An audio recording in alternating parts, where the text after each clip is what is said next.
Why this wedding could destroy the royal image. Leonor and Christian married. A royal wedding made for fairy tales. Then, behind closed doors, everything changed. What looked perfect could now shatter an entire crown.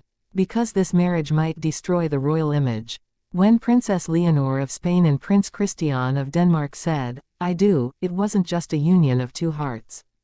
It was a seismic moment for two monarchies and everything they represent. Let's start with what we know. Leonor is the heir apparent to the Spanish throne. Christian is the future king of Denmark. On paper, it sounds like a dynasty dream.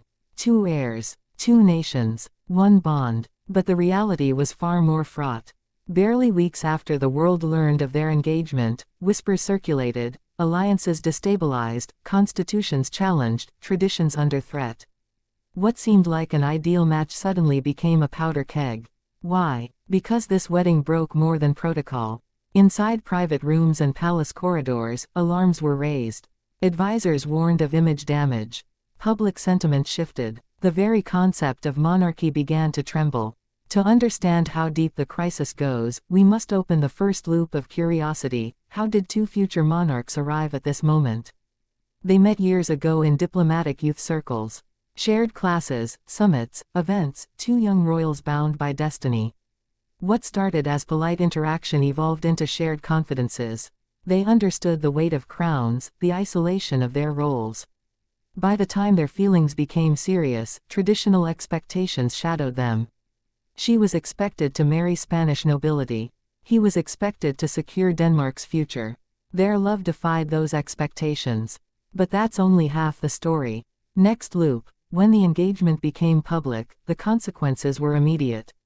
Spain's royal image, already strained by past scandals and declining popularity, now faced fresh scrutiny.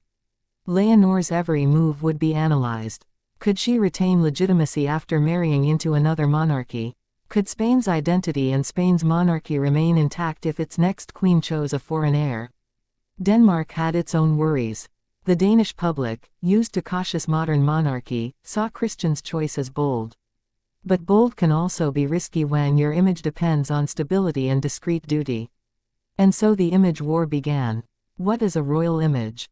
Clean, dignified, unified. A monarchy sells continuity, heritage, dignity. Now, that image is cracked. The wedding raised questions: loyalty, national identity, lineage. The questions multiplied faster than answers. How did the palace try to manage it? Backroom deals, legal teams sorting succession rights, clarifying public duties. But every statement, every photo, every silent walk in the palace gardens was scrutinized. The more they tried to control the narrative, the more public fascination grew, and with it, the risk of damage. Now the emotional core. Behind the crowns were two young individuals, in love, but carrying too much. They stood at the altar not just for themselves, but for Spain and Denmark, for monarchy itself. She looked into his eyes and saw a future unbound by expectation. He looked at her and realized a legacy he could inherit, or lose. With that came the family tensions. In Spain, the palace aides whispered, what if she loses public favor? What if Spanish voters view this as abandonment of national duty? In Denmark, senior royals worried, what if Christian's focus shifts away?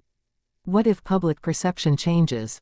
And the public, social media was less forgiving.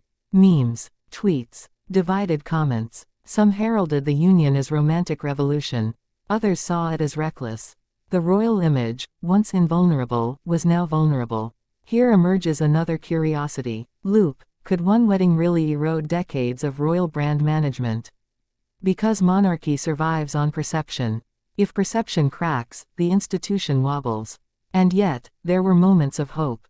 Their joint public appearance after the wedding, she in an understated dress, he standing proud but humble.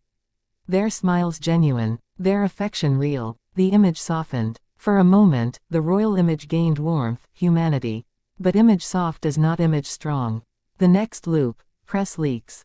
Diplomatic chatter, legal reinterpretations. A minor slip, a comment misinterpreted. A late arrival to an event. Suddenly a photograph that should reassure instead stoked rumors. And the worst fear, that the damage is irreversible. That the monarchy becomes seen not as stable, dignified, essential, but as outdated, elitist, fragile. That this wedding will be cited in future as the one that changed everything. So what lies ahead? One path, they steady the image, merge love and duty, show the world that monarchy can evolve without collapsing. Another path, they become the case study of image collapse, of royal relevance lost. In closing, this wedding was not just about two people. It was about two institutions, two nations, two legacies, and yes, the possibility of destroying the royal image was real. Because sometimes the greatest danger to an institution isn't rebellion, it's love. And when love meets legacy, the image can shatter, unless carefully rebuilt. Watch closely. The story is still unfolding.